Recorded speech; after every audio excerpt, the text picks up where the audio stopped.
Have you been to 7 Front Street? If not, plan to visit this colorful tavern tonight. Mingle with exciting, interesting people from every corner of the globe. Meet Lil, the genial proprietress. Tonight is King's Night at 7 Front. Meet the famed author Kenneth Allen King, now compiling a book based on the thrilling real-life dramas that are played nightly against the colorful and mysterious backdrop of this great city's waterfront. Remember the name, 7 Front Street.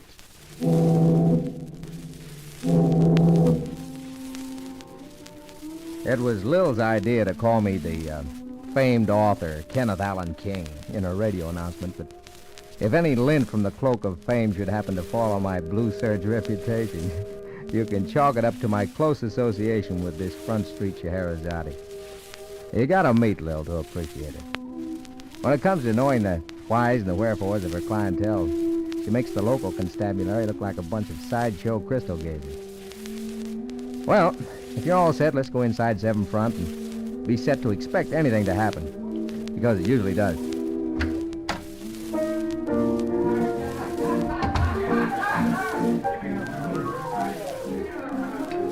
Dimples, get out the clean glasses.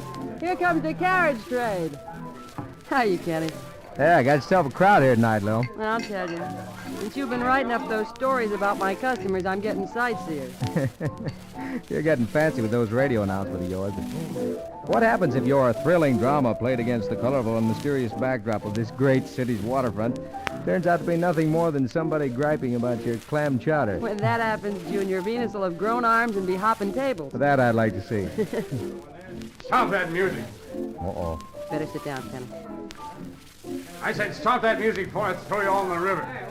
Go on, stop it. So you were worrying about nothing happening, huh? What's that all about? Just take it easy and watch and listen. Hey, you at the piano. Gonna stop playing, or do I have to pull it down over those tin ears of yours? Take off, Galley. You're boiled. Yeah? Hello, Gilly. Play me a request. Yeah, well, next time you'll do my request first. Hey! Hey, that ain't a way to treat a guy, Galley. I was going to stop. Well, you didn't stop soon Yeah, enough. to take it easy, Moonlight. This is our job. You can play later. No, I can't. I want to play now. Come on. The rest of you shut up, too. Say shut up. Well, that's better. See that you stay that way till I'm through playing.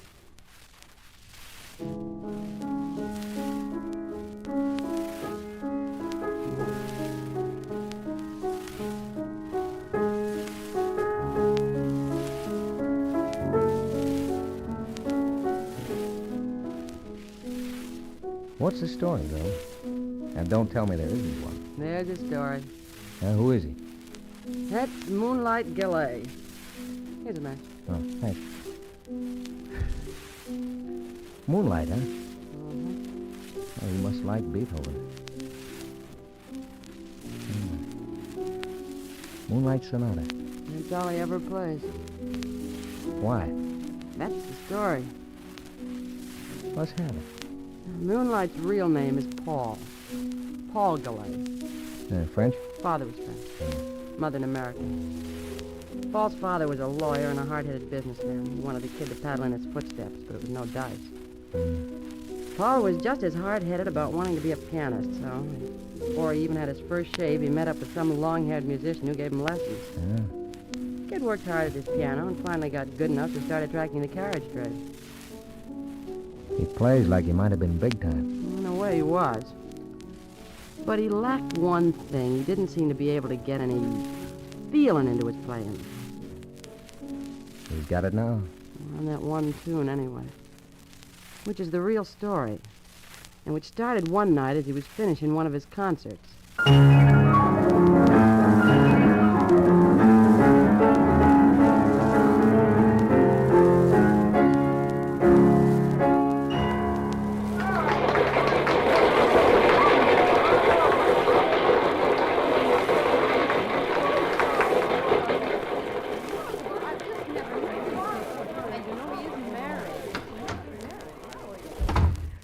Polish, my boy, you were wonderful tonight. Magnificent. Every concert you are getting a little better. Oh, don't try to cheer me up, Reinhardt. Instead of concerts, I ought to be playing in a saloon. Oh, but the women ran wild over you. They're outside now like a pack of lady wolves waiting for a glimpse of you. Closer. I want them to listen to me, not look at me. Poor Brahms probably turned over in his grave tonight. No feeling. I played every note that was written. Faultless technique. But something was missing. What is it? You won't be angry if I tell you what I think? I'd like to know. Paulus, my boy, every great musician of the past, Beethoven, Tchaikovsky, Brahms, Mozart, all had one person in particular to play for. A person who inspired them to play with a feeling that comes not from the fingers, but from the heart. Now, but I don't think I have to add, Paulus. That person was usually a woman. Oh, don't let anyone in, Reinhardt. Tell them to go away. All they do is ask a lot of foolish questions and want autographs. Sometimes I wish I didn't know how to write my own name. I better go see Paulus. Maybe it ain't an autograph hunter. I Yes? wonder if I could see Mr. Gallet just a minute. I'm not... Mr. Gallet is indisposed. He cannot see anyone. But just for a minute, I want to prove Well, I'm sorry, madam, but Monsieur Gallet I cannot. just want to see his hand. I'm not an autograph hunter. Well, I won't just bother- one moment, please. I will ask him. All right. Who is it? A young woman, Paulus. She says she must see you. What about? She wouldn't say. She's very beautiful, Paulus. So what? All she said is she has a very special request to make of you. Probably wants my autograph backwards. She's very beautiful, Paulus. Reinhardt, if you think you're going to talk me into... Oh, all right. It'll please you, send her in.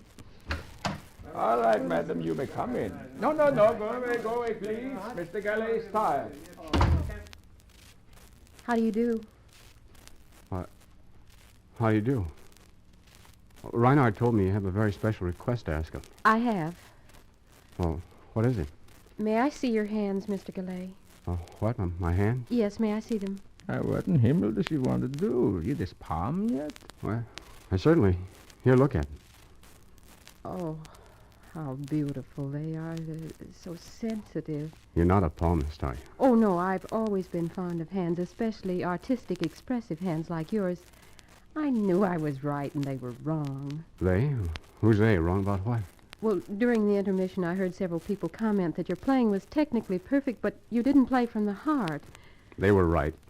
You were wrong. Oh, no, I'm not. Maybe you didn't play from the heart tonight, but you will. You can't do anything else with those hands.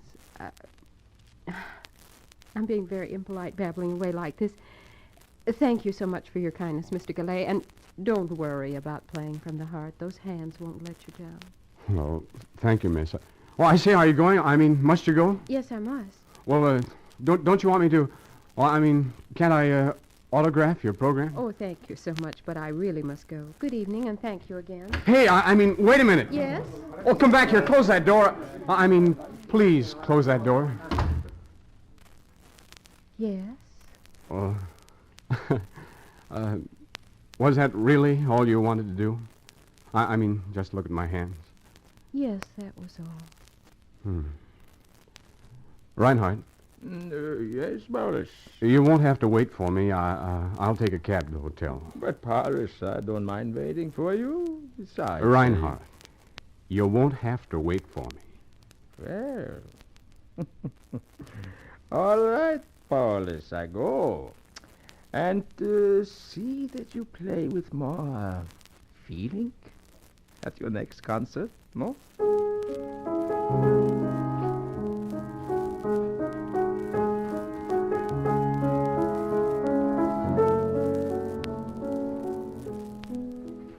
Well, Lil, I have to shut my eyes and just listen to the guy playing to believe he's the same one you're talking about. Yeah. And what happened with the little hand fancier? Paul fell like a ton of bricks for her. Uh-huh. He did manage to learn that her name was Louise Harper, but little else. And his playing began to get what it didn't have before. That old feeling. It did, huh? Moonlight's old music teacher, Reinhardt, was all happy about it, too, but being a cautious soul, he suggested to Paul that it might be a good idea he might do a little checking before he got too serious. Paul thought it was all a big joke. And then what do you think old Reinhardt said about you? Well, I'm a little afraid to guess. Oh, well, he said, Paul, You know how he talks. Big double chin wobbling up and down like a turkey gobbler. And, Paulus, he said, this woman you say you love, this lovely girl who want only to have a look at your hands, und who for that past month ain't had chance to look at anything else, do you know who she is? Why, I said, she's Louise Harper. And he said, I mean, what her background is, where she comes from. Why, might even be a married woman, Paulus. And what did you say to that? Well, I said, Reinhardt, she can be married to a million men. I don't care what she is. All I know is that I love her very much. All I know is that when I play now, my fingers are no longer cold and mechanical, but warm and alive. Oh, Louise.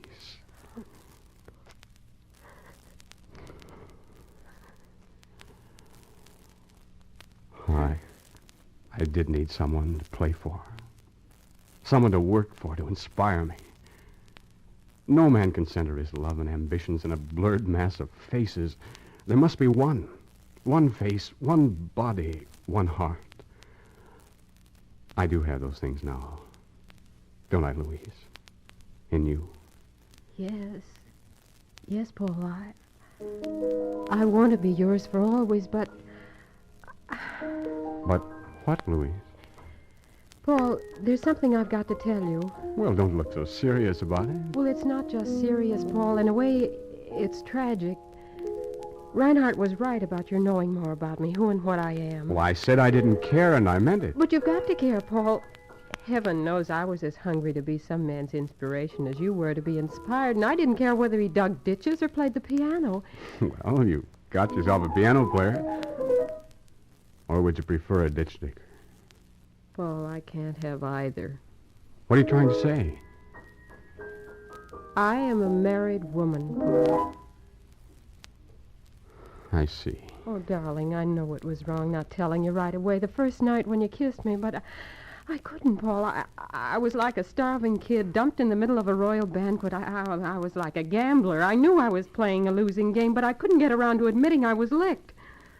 You'll have to get a divorce, Louis. I can't. There's no such thing unless you don't want to. I've tried before, Paul. You mean you've admired other hands than mine? Oh, please, Paul. Well, if you don't love your husband, I'm sure there's some way to be free of him. I don't love him, Paul. I'm married for money. My husband knows that. I know he doesn't love me. Then he's got to give you a divorce. He said he'd kill me before he'd let me have my freedom. Well, you've got to, Louise. I know it's hard for you to believe that in such a short time you've come to mean so much to me, I but... believe you, Paul, but he said he'd never Then even do something about it. Don't let your husband frighten you. Get a lawyer. I'll get a lawyer for you. Start divorce proceedings. There won't be any killing. He's bluffing, that's all. All right, Paul. I'll find out if he's bluffing, but don't you do anything about it yourself. Let me do it my way.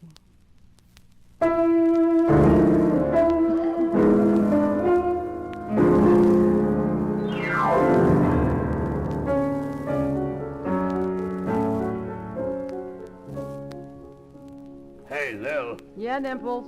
Pardon me for interrupting, but Cook says your chowder's ready for you to put the finishing touches to it. Okay. Pardon me, Kenny. Gotta season the chowder. Be back in a jerk. And leave me hanging by my thumbs to hear the end of Moonlight's story? Go hang outside. Got enough mess in here as it is.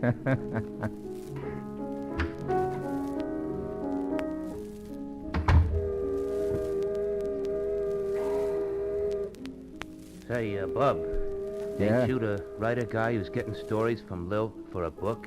Yeah, that's right. Did she tell you any tonight? She's telling me one right now. That is, she had to stop for a minute to perform some sort of ritual over her clam chowder. Sounds like Moonlight said it again. She's telling me his story now. I always thought the guy was nothing but an old-fashioned distilling stiff. The way he'd all of a sudden order all the customers to please close their potato traps while he played that tune. But when I gets wind of the whole story, I just clams up automatic when Moonlight goes into his act. Well, just quick like, how, well, I mean, after Moonlight told this girl he was in love with to call her husband's bluff, get a divorce. What did she do? Oh, now that'd just spoil the story for you. Let Lil finish it. And speaking of stories, Maybe I got a little business deal I could make with you. All right. Here's some change. I gotta get back in. I ain't looking for no handout, mister. I got a story for you.